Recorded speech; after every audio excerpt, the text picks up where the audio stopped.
सो बिस्मिल्लाहिर्रहमानिर्रहीम। आज हम जो चैप्टर नंबर 1 है इसकी एक्सरसाइज कवर करेंगे। तो सबसे पहला हमारा जो वर्ड है उसका मीनिंग देखते हैं। कंपैशन का असल में मतलब होता है काइंडनेस, ठीक है। तो strong feeling of sympathy for people, मतलब लोगों के लिए आपका बहुत ज़्यादा हमदर्दी वाला जो जज्बा होता है तो उसको कंपैशन कहते हैं। डेट का जो मतलब होता है, इसका मतलब होता है लोन, कि आपने क्या किया है, किसी से कर्ज लिया है। तो एपिटोम की बात कर लेते हैं तो परफेक्ट एग्जाम्पल यानी कि कुमता मिसाल। ड्रेडफुल की बात करें तो बहुत ही बुरा, अनप्लेजेंट। रिस्ट्रेनिंग की बात करें तो इसका मतलब होता है कि किसी को कुछ करने से रोकना। एमनेस्टी का मतलब होता है आम मुआफ़ी, या ये आप वो भी टाइम कह सकते हो जिस टाइम के दौरान लोग जो हैं वो क्या कहते हैं, अपने क्राइम को, अपने जराइम को मान लेते हैं और वो अपने वेपन्स, अपने हथियार डाल देते हैं, ठीक है, और उनको सज़ा भी फिर नहीं दी। तो काउंसलिंग का मतलब होता है जी professional advice about a problem, कि किसी भी मसले के केस में अगर आपको एक अच्छी सी उम्दा सी एडवाइस या आपको उसका हल बेसिकली दे दिया जाए तो उसको काउंसलिंग कहते हैं। अच्छा, परसेवरेंस का मतलब होता है the quality of continuing to try to achieve a particular aim despite difficulties. पर इसका मतलब होता है कि आप जो है अपनी अंदर साबित कदमी बनाए रखें, चाहे कितना ही डिफ़िकल्टीज क्यों ना हो। अगर आपका कोई पर्टिकुलर एम है, आप उसको अचीव करना चाहते हैं, तो आप उसके लिए कोशिश करते रहें। डिबेट का मतलब होता है जी एक बहस या एक फॉर्मल डिस्कशन भी कह सकते हैं। तो ये एक ऐसी बहस होती है जिस पे आप क्या कह सकते हैं कि किसी इशू के ऊपर ये बहस होती है, और ये एट अ पब्लिक मीटिंग। जैसे कि आप डिबेट्स बहुत ज़्यादा देखेंगे और न्यूज़ चैनल्स के ऊपर। In a debate two or more speakers expressed opposing views. और डिबेट में, बहस में होता क्या है कि दो या दो से ज़्यादा जो लोग होते हैं या स्पीकर्स होते हैं, तो वो अपने मतलब तसादम उनके जो है, उनके बीच में उनकी जो नज़रियात हैं, तो वो अपने डिफरेंट डिफरेंट व्यूज़ के बारे में बातचीत करते हैं। प्रेसिडेंस का मतलब होता है प्रायोरिटी, कि अगर आप किसी चीज़ को क्या करें, उसको ज़्यादा अहमियत दें, उससे पहले डील कर लें, तो उसको प्रेसिडेंस कहते हैं। एडवर्सिटी का मतलब होता है जी बहुत ही ज़्यादा नाखुशगवार हालात या बहुत ही ज़्यादा मुश्किल या दुश्वार हालात। रिनाउंस का मतलब होता है कि आप पब्लिकली आवाम के सामने सामने आप ये इस चीज़ का इकरार करते हैं कि अब आप एक अकीदा या एक मज़हब को छोड़ रहे हैं। नेक्स्ट हमारे पास है टेस्टिफाइड। टेस्टिफाइड का मतलब होता है कि आप गवाही दे रहे हो। जैसे कि हम लोग मुस्लिम्स हम टेस्टिफाई करते हैं कि there is none worthy of worship but Allah and prophet सल्लल्लाहु अलैहि वसल्लम is the messenger of Allah. तो ये होता है गवाही देना या टेस्टिफाइड का मतलब। रबी जो होता है बेसिकली जूइश रिलीजियस स्कॉलर होता है, और मतलब ये मजहबी पेशवा होता है। ऑस्ट्रेसाइज का मतलब होता है जी जिला वतन कर देना, मतलब किसी एक ख़ास एरिया से या सोसाइटी से किसी को निकाल देना, ठीक है, और उसको मेंबर वहाँ का नहीं रहने देना। ओपोनेंट का मतलब होता है जी ऐसा बंदा जो आपका मुखालिफ है, ठीक है, जिसके साथ आप अगर कोई गेम है तो उसके उसके अंदर जब आपका जो ओपोनेंट होगा, यानी कि जो आपको मुखालिफ होगा, जो जिसके अगेंस्ट आप प्ले कर रहे हो, खेल रहे हो, तो वो ओपोनेंट है। स्कार्सिटी का मतलब होता है जी कमी। अगर आपको किसी चीज़ की कमी है, कोई चीज़ इनफ नहीं है, काफ़ी नहीं है, और आपको बहुत डिफ़िकल्टी हो रही है उसको हासिल करते हुए, तो वो स्कार्सिटी कहलाती है, ठीक है, कमी को कहते हैं स्कार्सिटी। तो ग्रेशियस का मतलब क्या है? ग्रेशियस का मतलब होता है बहुत काइंड, बहुत पोलाइट, बहुत ही ज़्यादा जनरस। रिवेंज का मतलब होता है बदला या इंतकाम। तो something that you do in order to make somebody suffer, मतलब आप कुछ ऐसा करते हो कि आप किसी को सज़ा देना चाहते हो, उसको सफ़र करवाना चाहते हो, तो वो रिवेंज कहलाता है। तो आगे से हम क्या करते हैं, इसके जो choose the correct answer for the following statements. सबसे पहले हमारे पास आता है कि हज़रत मोहम्मद सल्लल्लाहु अलैहि वसल्लम said to Hazrat Umar, go and repay him his loan. तो हज़रत मोहम्मद सल्लल्लाहु अलैहि वसल्लम हज़रत उमर से कहते हैं कि जाओ और उसका कर्ज अदा करो, और उसको मज़ीद जो है 20 साल दो, ठीक है, तो अदा करो, ठीक है। इन दिस सेंटेंस हिम यहाँ पे किसकी बात हो रही है, किसको अदा करने की बात की जा रही है? तो यहाँ पे वो जो पेशवा, यहूदी पेशवा ज़ैद था, तो उसको अदा करने की बात हो रही है, तो रबी ज़ैद। The tolerance of Hazrat Mohammed सल्लल्लाहु अलैहि वसल्लम knew no bounds. In this sentence the phrase knew no bounds means that dash. आप सल्लल्लाहु अलैहि वसल्लम की बर्दाश्त की कोई इंतहा नहीं थी, कोई हद नहीं थी। तो इंतहा ना होना, हद ना होना, इसका यहाँ पे क्या मतलब है, कौन सा सेंटेंस इससे मैच करता है? His tolerance was immeasurable for Muslim, his tolerance was not confined to Muslims only, his tolerance was restricted to Muslim only, और his tolerance was confined to Muslims. तो कहते हैं कि पहला जो ऑप्शन है वो ये कह रहा है कि मुसलमानों के लिए आप सल्लल्लाहु अलैहि वसल्लम की टॉलरेंस या बर्दाश्त बहुत ज़्यादा थी, या आप सल्लल्लाहु अलैहि वसल्लम की जो बर्दाश्त थी वो सिर्फ मुसलमानों के लिए नहीं थी, आप वसल्लम की बर्दाश्त जो है वो सिर्फ मुसलमानों के लिए थी और आप वसल्लम की मुसलमानों के लिए ही बर्दाश्त थी। तो आप वसल्लम का जो बर्दाश्त थी वो सिर्फ मुसलमानों के लिए ही नहीं थी। तो ये करेक्ट ऑप्शन है। तो हमें इस चैप्टर से एक एग्जांपल यहूदी पेशवा से ही क्लियर है। रसूलुल्लाह सल्लल्लाहु अलैहि वसल्लम said, a Muslim is he from whose hand and tongue the Muslims are safe. आप सल्लल्लाहु अलैहि वसल्लम ने फरमाया है कि एक मुसलमान वो है जिसके हाथ और उसकी ज़बान से दूसरे मुसलमान महफूज हैं। तो इस हदीस का मतलब क्या है? इसका मतलब ये है कि a true Muslim does not hurt Muslim physically and emotionally, कि एक सच्चा मुसलमान दूसरों को फिजिकली भी और उनको इमोशनली भी क्या कहते हैं नुकसान नहीं पहुंचाता। तो ये ट्रू है। एक अच्छा जो है सच्चा मुसलमान जो है उसका डज नॉट बैड माउथ और कर्स एनीबॉडी, कि एक अच्छा मुसलमान जो है वो किसी के बारे में मतलब गीबत नहीं करता, तो उसको बुरा भला नहीं कहता। तो ये जो है ये आधा अधूरी बात है। अगर हम बात करें ना हाथ की, तो हाथ से हम किसी को तकलीफ़ दे सकते हैं जो फिज़िकल होता है, ठीक है। और टंग ज़बान ऐसी चीज़ है जो किसी का दिल तोड़ सकती है, किसी को दुख दे सकती है। तो इमोशनली ये चीज़ ठीक है, ये कंप्लीट है। जबकि यहाँ पे सेकंड ऑप्शन इनकम्प्लीट है। इसमें सिर्फ बात की जा रही है ज़बान की, कि वो ज़बान से दूसरों को क्या कर रहा है, उनके लिए हिबत नहीं कर रहा, बुरे अल्फाज नहीं कह रहा। एक सच्चा मुसलमान जो है वो किसी को इंजर्ड नहीं करता अपने हाथों से, किसको मारता पीटता नहीं है। तो ये सिर्फ हैंड की बात हो रही है। एक सच्चा मुसलमान जो है वो किसी को भी मेंटली उसको आप कह सकते हैं टॉर्चर नहीं करता उसको। तो ये यहाँ पे फिर आ जाता है, मेंटल टॉर्चर होता है किससे, ज़बान से होता है। तो आपने क्या करना है, यहाँ से याद करना है कि a Muslim is he from whose hand and tongue the other Muslims are safe. तो इसमें क्या आ जाता है, फिजिकली एंड इमोशनली मुसलमानों को हर्ट नहीं किया जाता। जो हर्ट नहीं करेगा तो वो ट्रू मुस्लिम है, ठीक है। आगे हमारे पास आ जाता है truly he is an epitome of tolerance, forgiveness, patience and compassion. तो यहाँ पे बात की जा रही है कि आप वसल्लम हकीकतन आप वसल्लम मिसाल हैं, उम्दा मिसाल हैं बर्दाश्त की, मुआफ़ी, सब्र और रहम दिली की। तो यहाँ पे जो बात की जा रही है एपिटोम की, तो एपिटोम का मतलब होता है परफेक्ट एग्जाम्पल। उसके बाद रसूलुल्लाह सल्लल्लाहु अलैहि वसल्लम granted a general amnesty to the entire population of Mecca. तो आप वसल्लम ने मक्का के जो लोग थे तो आपने उनको आम मुआफ़ी दे दी थी। नेक्स्ट हम अगर हम वेकेबलरी देखते हैं तो उसमें कहते हैं कि आप क्या करें, देखें कि कौन सा पार्ट्स ऑफ स्पीच है ये वाला, तो इसके बारे में बता दें। तो फ्राइटन की अगर बात करें तो ये एडजेक्टिव है, ठीक है। हार्श की अगर बात करें तो ये भी एडजेक्टिव है, ठीक है। अब कैसे एडजेक्टिव है तो मैं आपको बता देती हूँ। जैसे कि येस्टरडे आई सा अ फ्राइटन चाइल्ड, तो मैंने डरा हुआ बच्चा देखा। तो चाइल्ड इज़ अ नाउन, और ऐसी चीज़ जो नाउन को मॉडिफाई करे कि बच्चा क्या हो रहा है उसके साथ, तो मैंने उसको एक्सप्लेन कर रही हूँ, तो यहाँ पे वो एडजेक्टिव है। तो मॉडिफाई कर रहा है नाउन को, तो फ्राइटन जो है वो हमारे पास एडजेक्टिव है। हार्श की बात करें, समटाइम अगर किसी के बारे में बात करें ना, तो बड़ी हार्श टोन इस्तेमाल कर रहा है, तो हार्श टोन की बात हो रही है, तो it's something that is modifying the noun. तो यहाँ पे ये एडजेक्टिव है। टॉलरेंस की बात करें तो जो बर्दाश्त होती है ये एक सिर्फ नाउन है, एक नाम है। कन्वे की बात करें तो इसका मतलब होता है पहुँचाना, यानी कि आप कोई एक्शन कर रहे हो, तो ये वर्ब है।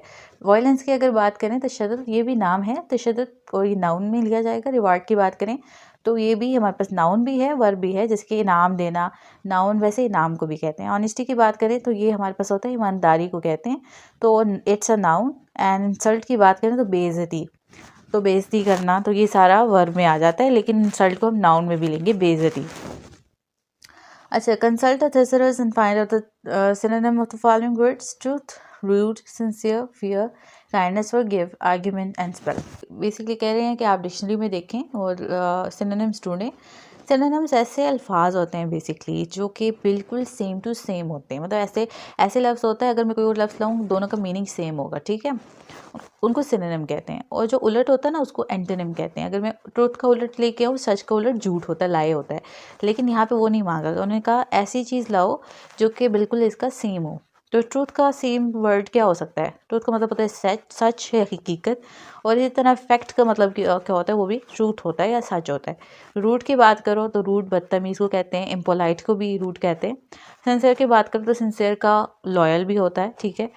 फियर की बात करो खौफज़दा, तो फियर के लिए हम कह सकते हैं कि ही इज़ वेरी फ्राइटन, तो वो बहुत ज़्यादा खौफज़दा है, ठीक है। तो फ्राइटनड कर लो फियर का, या अफ्रेड कर लो। काइंडनेस अगर बात करें तो काइंडनेस का होता है कंपैशन। फॉरगिव का होता है पार्डन, ठीक है, पार्डन। और उसके बाद आर्ग्यूमेंट की बात करें तो आर्ग्यूमेंट का मतलब होता है कि डिबेट भी को भी आर्ग्यूमेंट कहते हैं। स्पेल का मतलब क्या होता है, लार्ज कर देना, बड़ा हो जाना, ठीक है। तो यहाँ पे कहते हैं change the following sentences from singular to plural और फ्रॉम प्लूरल टू सिंगुलर। अभी मैं आपको ये सारा करके बताती हूँ। कहते हैं कि जो सिंगुलर है उसको प्लूरल कर दो, जो प्लूरल है उसको सिंगुलर कर दो।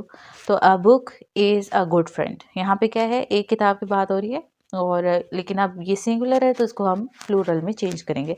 तो अ बुक की जगह हम करेंगे बुक्स, ऐसे लगा देंगे इधर, बुक्स आर गुड फ्रेंड्स। अब चूँकि ज़्यादा की बात हो रही है तो आ नहीं लगेगा, एक की बात नहीं हो रही, तो books are good friends. Next is a small car is a great vehicle, small cars are great vehicles. आगे देखें, are the students in the classroom, तो अभी इसको कैसे चेंज करेंगे, हम कहेंगे, आप देखेंगे प्लूरल है, इसको सिंगुलर करना है। The student is the student, are की जगह is the student in the classroom, S हटा देंगे यहाँ से भी और यहाँ से भी एस हटाएंगे, इज़ कर देंगे, is the student in the classroom, क्या स्टूडेंट क्लासरूम में है, एक स्टूडेंट की बात अब हम करेंगे ना। तो इसी तरह यहाँ पे देखें, these glasses are for those women to wear, तो ये जो ग्लासेस हैं ये वुमेन के पहनने के लिए नहीं है, तो बहुत सारी औरतों की बात की जा रही है तो प्लूरल है तो इसको सिंगुलर करेंगे।